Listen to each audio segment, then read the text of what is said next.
Welcome back to our midweek moment together.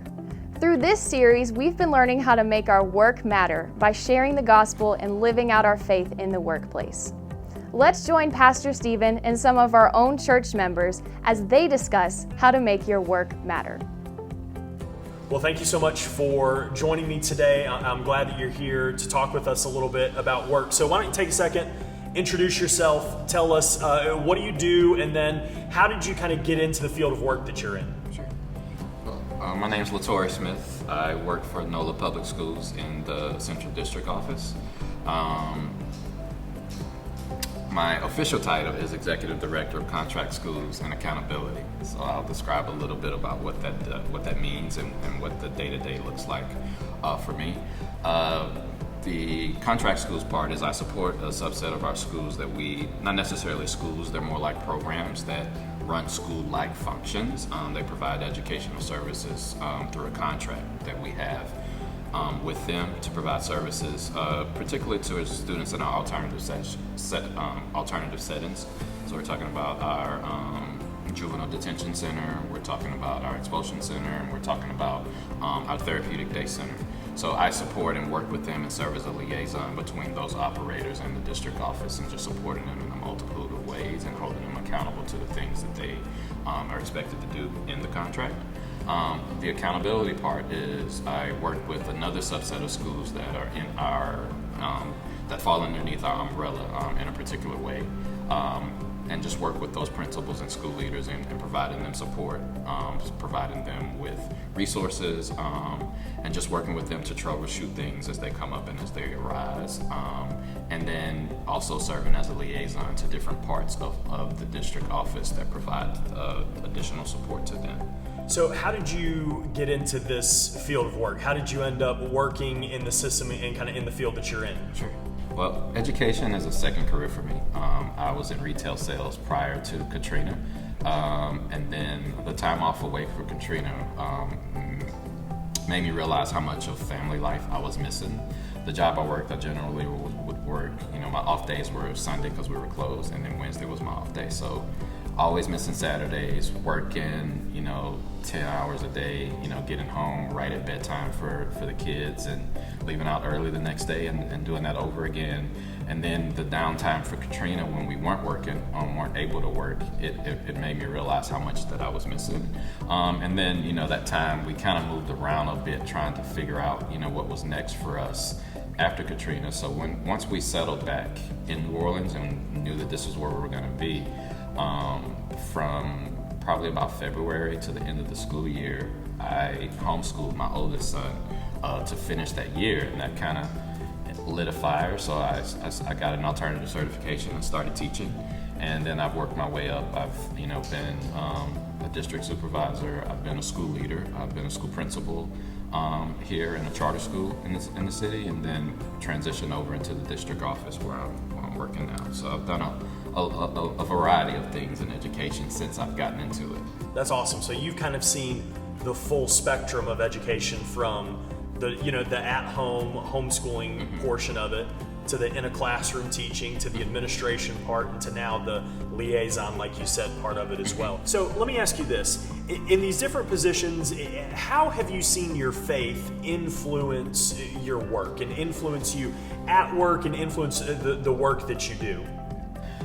I think the biggest thing is, and people have said this about me, is I'm grounded in my faith, so that it helps me to know that no matter what's going on around me, like I have a center that can ground me and keep me calm.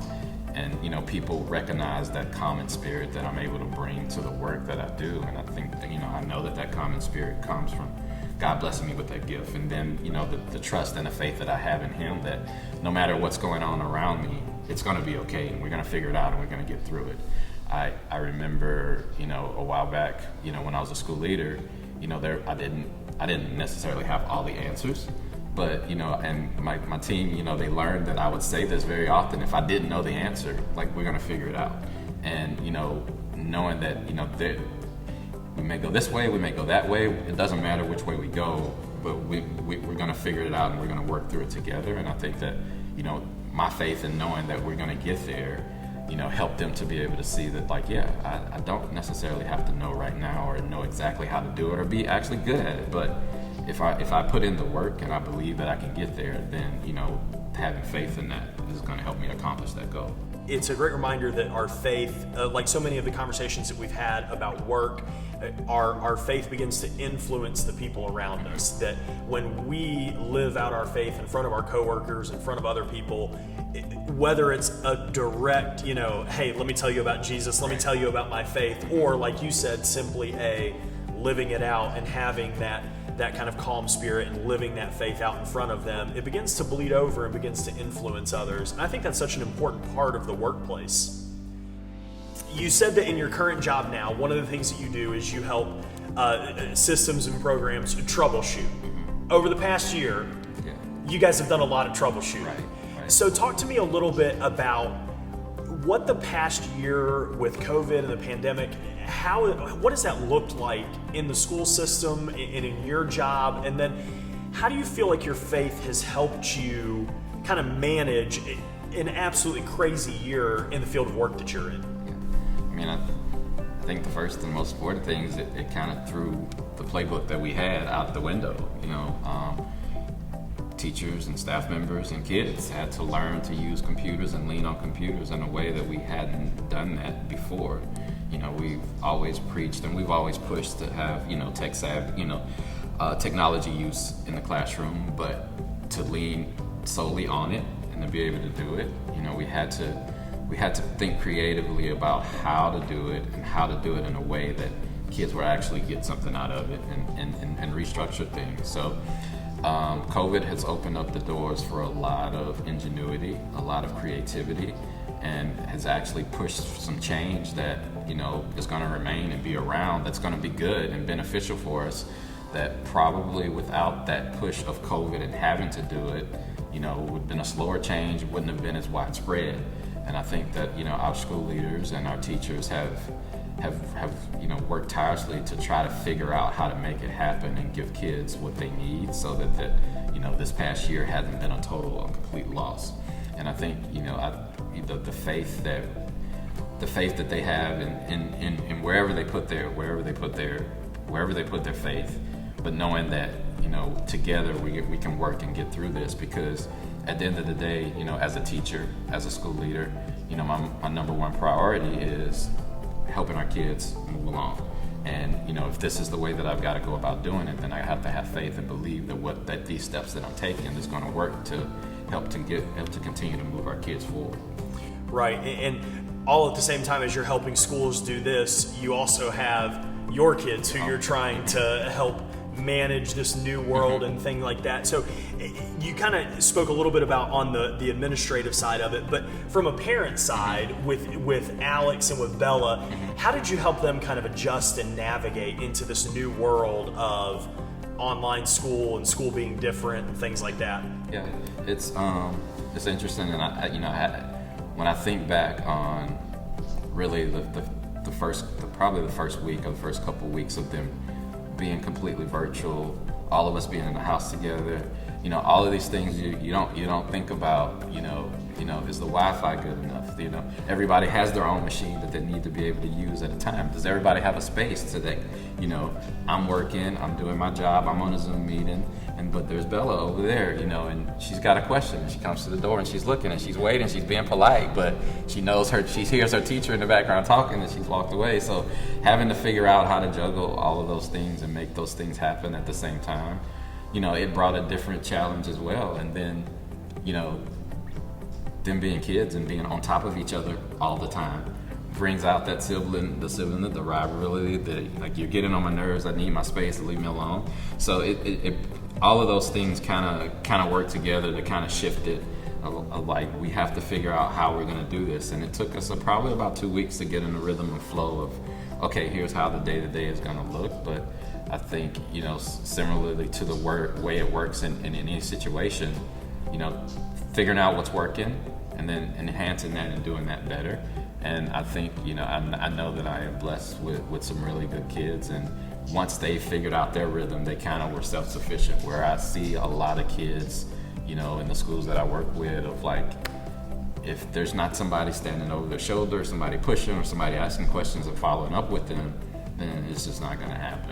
And so I'm fortunate and blessed that we have the kids that we have, but then it also, I appreciate them more when I see the struggles that other kids have, because one of the things that we really, just across the district and I think citywide was struggling with truancy and kids being actually signed on, like, this is different now, and I'm there, but I'm not there. I'm gonna turn the computer on and I'm gonna go get back into bed, or little things like that where it's just that self-discipline and that motivation is not there. And if parents aren't fortunate enough to have a job where they can be home, where they actually had to be out working, so who's fending for the kids, who's looking after the kids, all of those things happen. And I think that just back to your original question, the work that we do and the examples that we set as families and as parents, for them, and then looking for others and just offering that advice and offers and strategies of how to do it and how to do it in a good way. And then, from the school leader perspective of just setting things up for teachers, and then teachers setting things up for kids to be as simple and predictable as possible, and just letting them try to get back into a different routine that's nothing like that they've been in before. It's such a great example and a reminder for us of the way that we live life sets an example for other people, whether it's for our kids, for coworkers, for people around us, whatever it might be. Because, hey, listen, I know that for me, there were moments where it was tempting.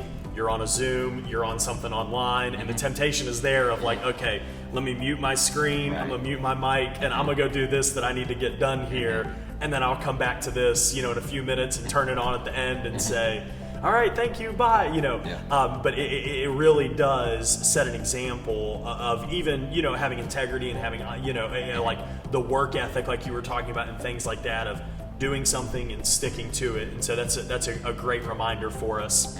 Let me ask you one more question to kind of finish up our time together today. If you, in your job, like I said, you've done a lot of troubleshooting over the past year. You've walked through a lot of these different things. How would you encourage people who maybe are watching this or going to see this video who say, man, over the past year, my life has felt like it's been in chaos. I've had to troubleshoot every day, all day, it seems like, things like that. How would you encourage people to lean into their faith, to help them and encourage them during kind of times of chaos or times where things are very different than normal? Yeah, I think the most important thing is knowing that there's light at the end of the tunnel. I think back to the verse that speaks about weeping may endure for a night, but joy comes on the other side. Like, the sun is going to come out. It's going to, God is not going to put us in a position to where we are not equipped with what we have, what we need inside of us to be able to conquer that. I think having the faith and believing in that, and then being grounded and centered through prayer and meditation on His Word, and asking Him to order the steps and making sure that you're doing the right things in the midst of the chaos is very, very important. And then, it's hard, and it gets hard sometimes, and it doesn't always work out, even if you think that, yes, if I do these things, that's going to get me to there, and theirs might not be where you were supposed to be or meant to be, but still having the faith of, like, there's a lesson in there somewhere, and, taking that lesson and improving yourself. And then using it for the next step, and just continue to push forward, because that's really the only thing that we can do, is trust and believe, and then within ourselves find that motivation to continue to push forward. Trust and believe, and I love what you said of just take that next step, because sometimes when we get in situations of chaos or change or things like that maybe things aren't going our way, we have a tendency to shut down and kind of say, okay, I'm just going to stay right here until things get better. But having that faith in those moments to say, I'm going to take a step forward, I'm going to continue to move by faith in these moments. Litouri, thank you so much for giving me some time this afternoon and taking a few moments to sit and share with us today. Thank you. Yes, sir.